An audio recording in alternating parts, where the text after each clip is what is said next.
Hmm.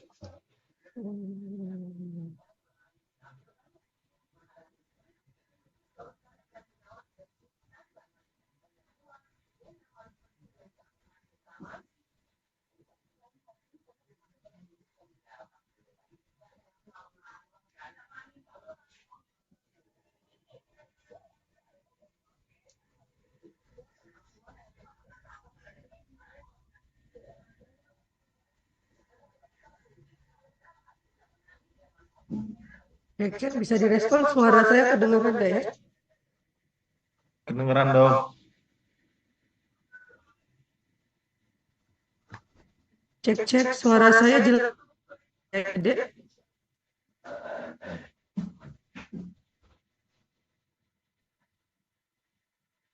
Bisa direspon? Terdengar. Jelas tuh. Oke, jelas ya. Oke, Assalamualaikum warahmatullahi wabarakatuh. Sebelum kita mulai kuliah pada malam hari ini, kita berdoa menurut agama dan kepercayaan masing-masing. Berdoa dimulai.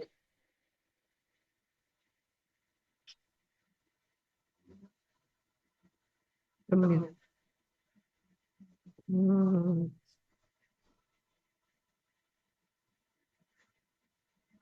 Oke. Apakah sudah terlihat slide-nya? Kelihatan dong. Oke, sudah ya. Oke, kali ini kita belajar tentang nafsa dari sudut pandang forensik dan mediko-legal.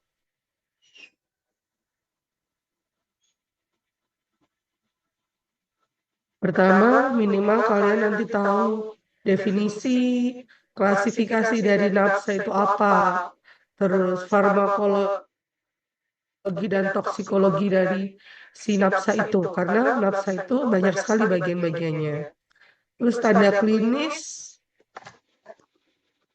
untuk mengidentifikasi dari gejala dan tandanya di bidang forensik, sama aspek mediko-legalnya dan peran kalian sebagai dokter nantinya pada pemeriksaan nafsa ini. Pertama, kita mulai dari definisi nafsa. Nafsa adalah singkatan dari narkotika, N-nya, P-nya yaitu psikotropika, dan zat adiktif lainnya. Narkotika adalah zat yang menurunkan kesadaran dan menghilangkan nyeri. Contohnya ada morfin, heroin. Ini juga biasanya dipakai untuk analgetik yang sudah tingkat lanjut di ICU, yang dia sakitnya sudah benar-benar sangat sakit. Biasanya menggunakan morfin. Nah, itu juga biasanya disalahgunakan. Psikotropika yaitu zat yang mempengaruhi aktivitas dari mental. Contohnya diazepam, amfetamin, zat adiktif lainnya. Berarti zat adiktif ini dia akan menyebabkan ketergantungan. Sebenarnya.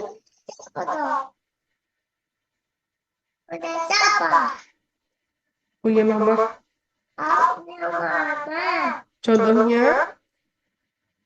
Contohnya ada alkohol, nikot dan lainnya.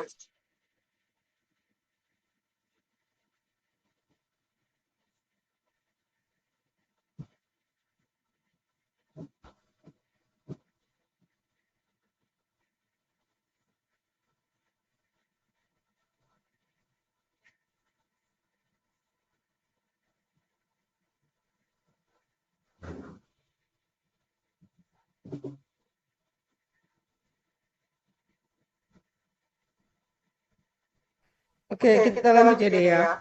Nah, narkotika menurut Undang-Undang Nomor 35 Tahun 2009 itu dibagi menjadi 3 golongan. Ini kalian agak hafalin ya. Biasanya ini sering keluar. Ada golongan 1, ada golongan 2, dan juga ada golongan 3. Golongan 1 biasanya untuk terapi medis. Untuk potensial penyalahgunaannya sangat tinggi ya. Tadi ada heroin, kokain, ganja. Golongan 2 untuk terapi terbatas dengan pengawasan ketat. Masih boleh. yaitu morfin, petidin, dan lain sebagainya. Potensi adiksi ringan digunakan dalam terapi medis. Contoh adalah kodein. Kalian tahu kodein biasanya dipakai untuk obat apa? Kalian tahu nggak? Biasanya dipakai untuk obat batuk. Nah, biasanya yang disalahgunakan itu adalah yang heroin, kokain, ganja, yang golongan 1.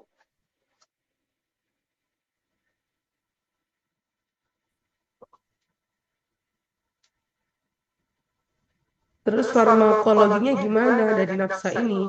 Nah, ini paling gampang kita bagi menjadi 3, yaitu depresan, stimulan, sama halusinogen. Depresan itu dia meningkatkan aktivitas dari SSP. Lalu dia menyebabkan sedasi, penurunan kesadaran, dan depresi ringan. Contohnya ada heroin dan alkohol. Depresan ini berbanding terbalik dengan stimulan. Kalau yang depresan ini mengalami penurunan kesadaran, ngantuk, gitu ya. Ini yang depresan. Kalau stimulan ini dia sama-sama dia meningkatkan aktivitas SSP-nya sehingga dia menyebabkan takikardi, lalu dia agitasi dan dia euforia. Contohnya yang depresan dia kan menekan, jadi dia ngantuk, hilang kesadaran. Kalau stimulan ini dia meningkatkan aktivitas dari si SSP.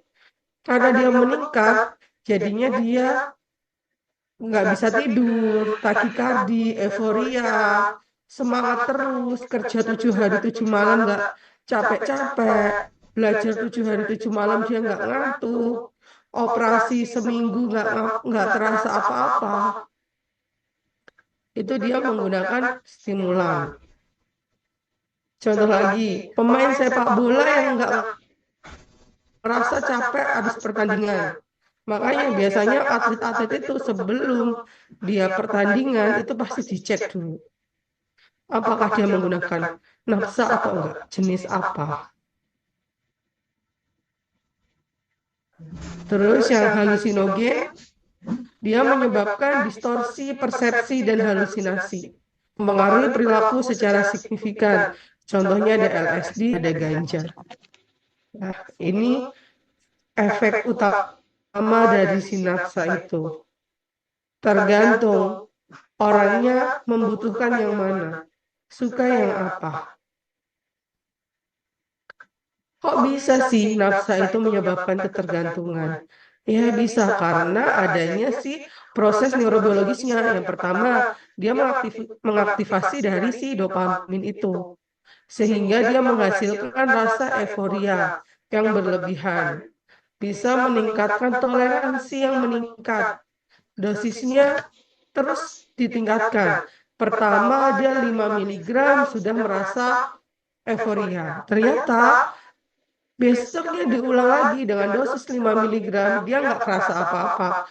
Dosisnya makin meningkat terus. 5 mili, 10 mili, 5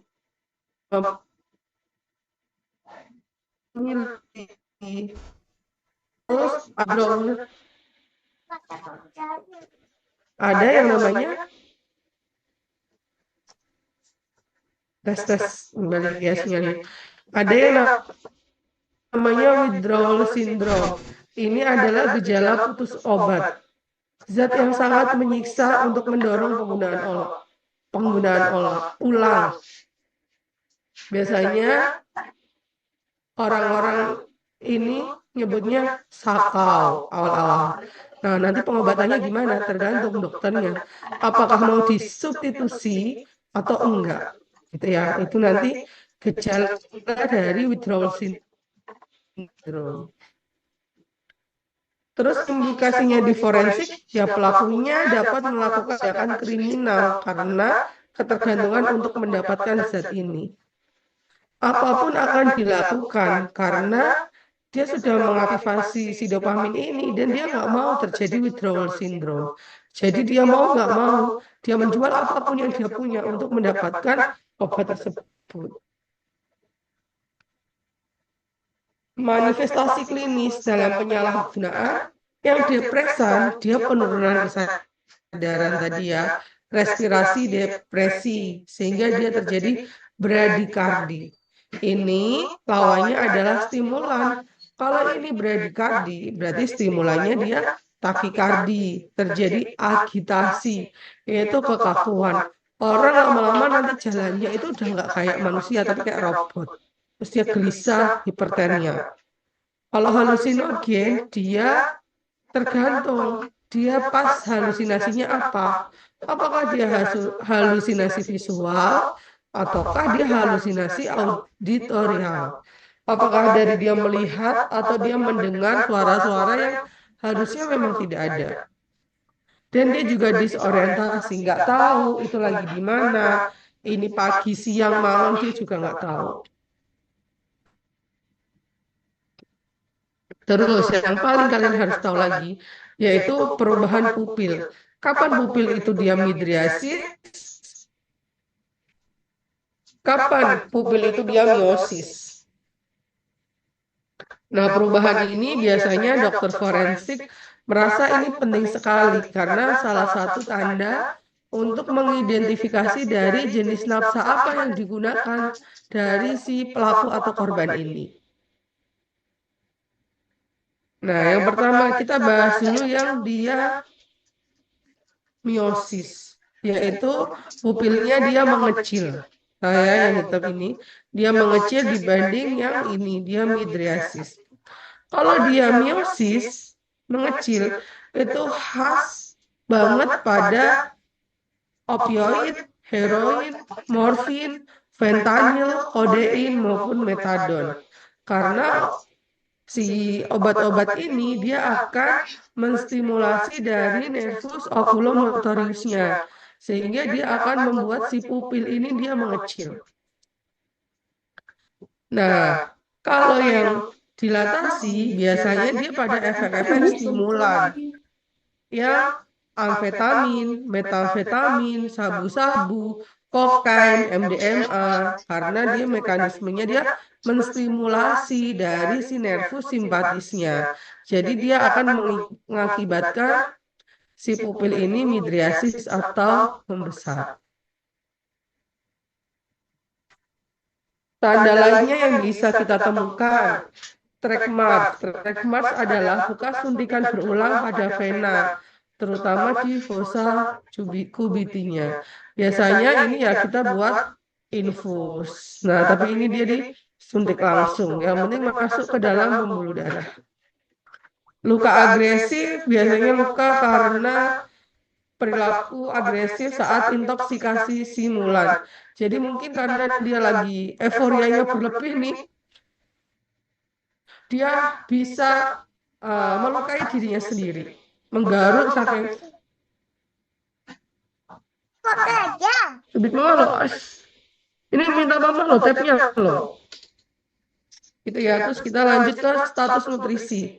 Biasanya ini dia orang-orang yang pengguna itu berat badannya akan turun. Nah, ini juga salah satu yang menjadi dulunya ya dipakai untuk mereka yang ingin menurunkan berat badan. Salah satunya yaitu menggunakan nafsa, karena orang yang menggunakan nafsa dia nggak nafsu makan. Terus dia suka kerja, suka melakukan hal-hal lain sampai dia melupakan makan. Jadi si berat badan ini dia akan mengikuti penurunan. Terus pemeriksaan toksikologi, kita bisa ambil dari darah, kita bisa ambil dari urin, kita bisa ambil dari rambut, bisa kita ambil dari cairan vitreous. Ini biasanya untuk kasus-kasus kematian. Apakah dia meninggalnya karena overdosis nafsa atau lain sebagainya, kita bisa ambil dari cairan vitreusnya. Kalau kita mau cari tahu nih, apakah si korban ini atau si pelaku ini dia sudah menggunakan nafsa ini dalam setahun terakhir, tiap hari menggunakan, tiap minggu menggunakan, sampel yang dipakai adalah sampel rambut. Kalau sampel darah, sampel urin itu dia kita ketahui saat itu juga. Tetapi kalau rambut kita bisa mengetahui apakah ini si orang ini pengguna dalam jangka panjang atau baru mencicipi 1 2 hari. Itu kita bisa ambil sampelnya dari rambut. Caranya kita bisa menggunakan immunoassay atau menggunakan metode GCMS untuk teknik pengambilan sampelnya. Terus interpretasi dari hasil toksikologinya ini perlu pertimbangan yang menyeluruh karena forensik itu tidak ada sesuatu yang pasti. Contoh, kalau hasilnya positif bukan berarti nafsa itu yang menyebabkan kematian. Kita harus lakukan pemeriksaan otopsi. Kita harus cek dari ujung rambut sampai ujung kaki. Kita harus cek waktu penggunaan. Kapan sih orang zat itu, nafsa itu dikonsumsi terakhir kalinya. Itu juga mempengaruhi di kadar sampel. Metabolisme zat. Kecepatan metabolisme setiap orang itu berbeda. Ada yang gemuk, ada yang kurus, ada yang kena ada yang SGOT-SGPT-nya tinggi, ada yang ureum kreatinnya tinggi. Kita juga nggak tahu riwayat penggunanya sebelumnya. Jadi metabolisme zat setiap orang ini juga berbeda-beda. Terus interaksi obat. Sebelum dia menggunakan nafsa, apakah dia mengkonsumsi obat-obatan lain? Contoh, mungkin dia lagi mengkonsumsi ISDN atau dia lagi mengkonsumsi clopidogrel. Apakah itu berinteraksi dengan nafsanya?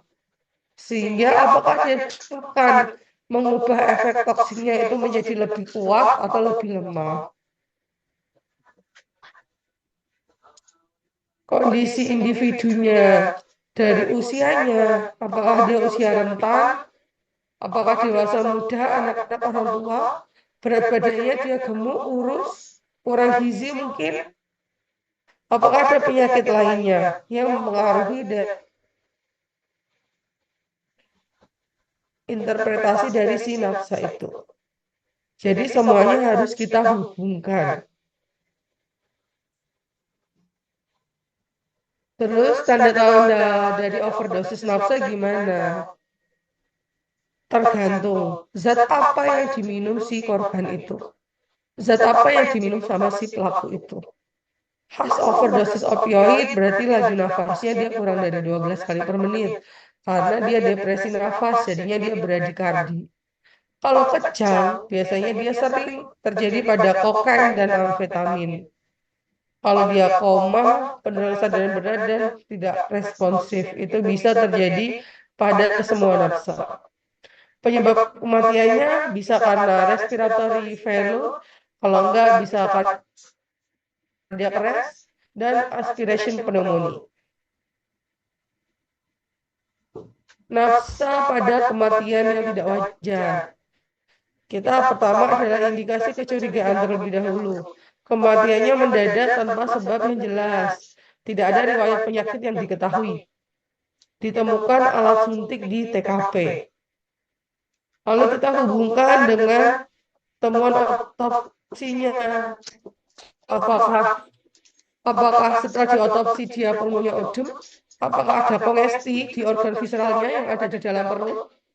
Toksikologi postmortemnya apa positif yang tadi diambil di vitreusnya, di cairan lambungnya.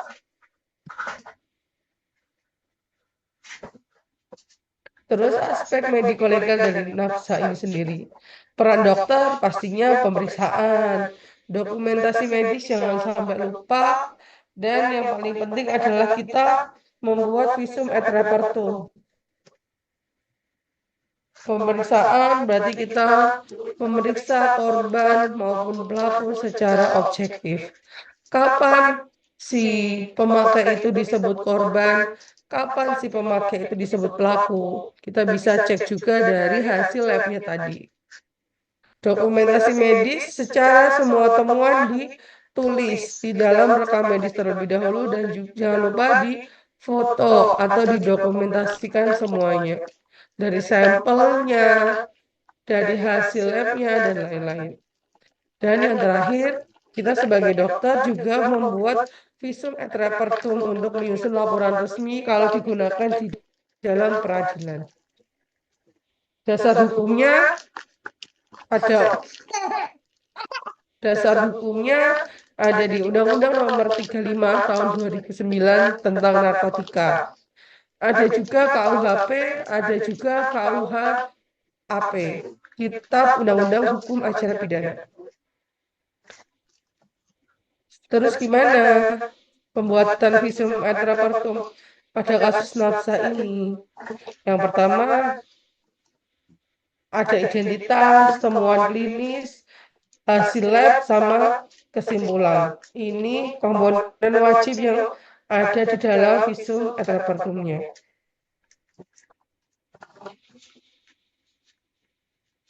Identitas, nama pelaku, korban, dokter yang memeriksa, temuan klinisnya, apa aja yang kalian dapat waktu kalian pemeriksaan. Makanya hati-hati ya.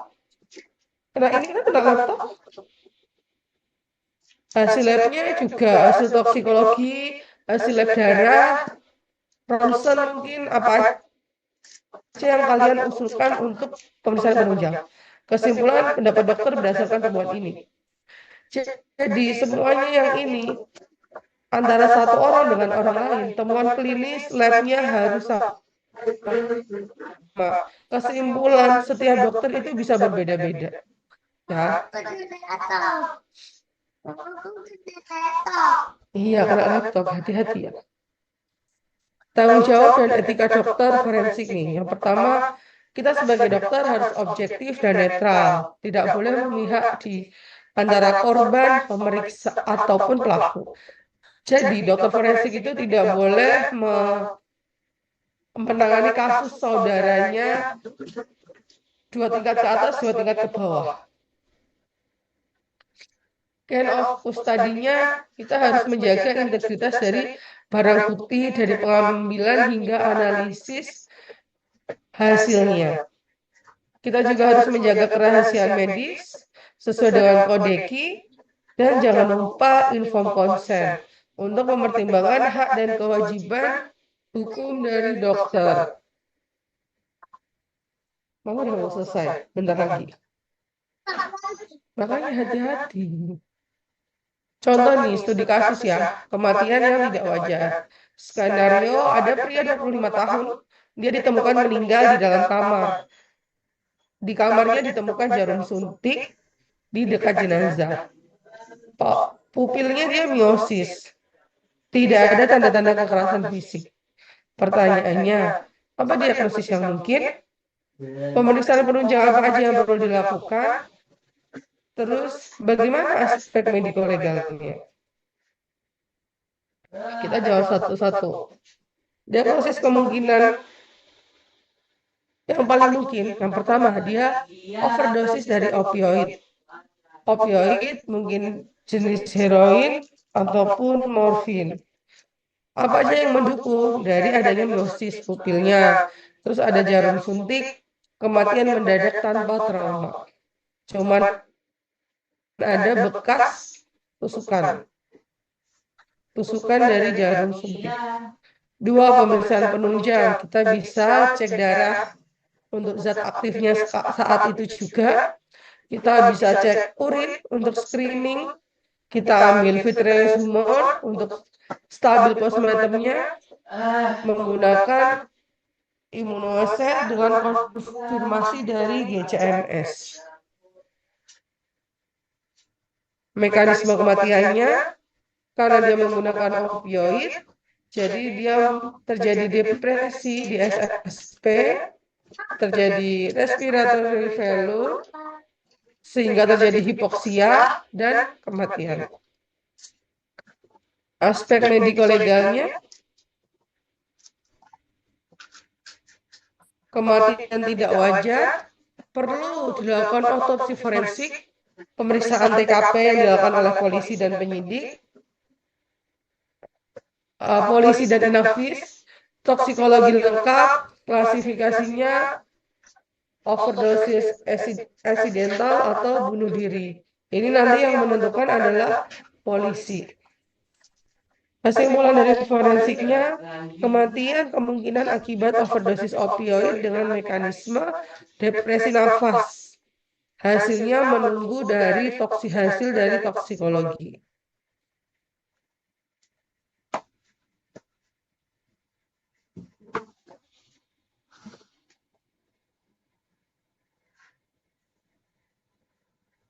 Jadi poin-poinnya kita harus tahu dampak signifikan dari sinapsa itu, toksikologinya, sama peran dokter. Oke, ada yang mau ditanyakan?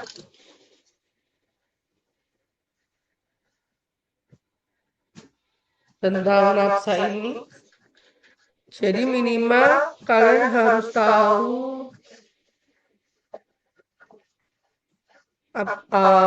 nafsa itu dibagi menjadi berapa golongan, terus apa aja, farmakodinamiknya gimana, terus tanda-tanda klinisnya apa aja.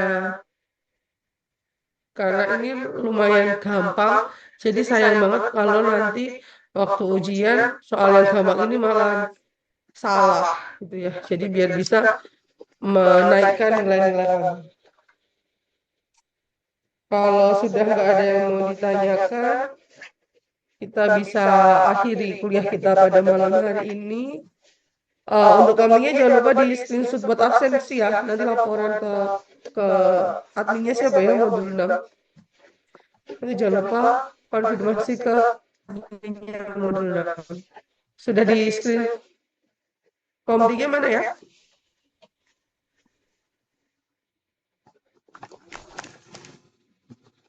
Bir. Ya? Kalau kamu nggak ada, saya anggap nggak masuk kuliah semua. Prosesnya sudah ada dok, sudah dikirim dok. Komdinya nggak ada? Komdinya nggak?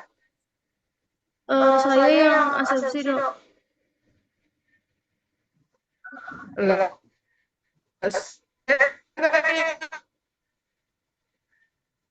Iya dok. Loh. Bagaimana Halo. dok? Nggak ada komdinya? Ada dok, saya dok.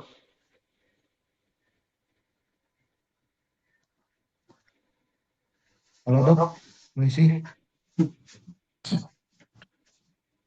Ada apa lagi anggota yang Gimana? Dok, suaranya putus-putus dok. Gimana dok?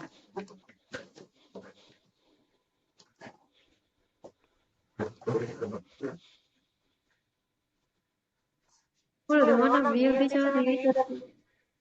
Dokter Via-nya keluar, Bel. Udah di mana Bill?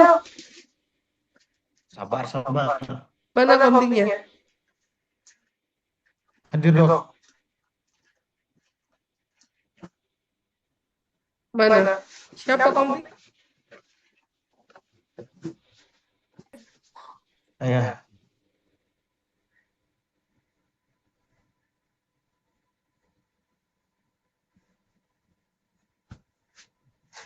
Gimana dok? Kalau nggak sebut nama saya juga nggak tahu siapa komdinya. Saya nggak hafal kalian. Saya Nabil dok, mau device dok. Oke.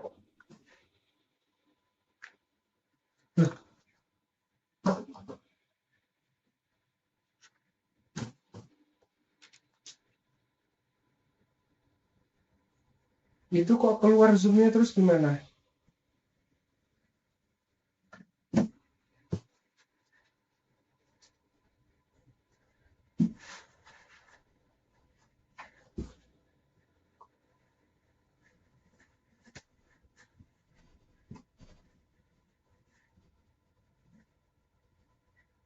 Mana dokter Via marah-marah?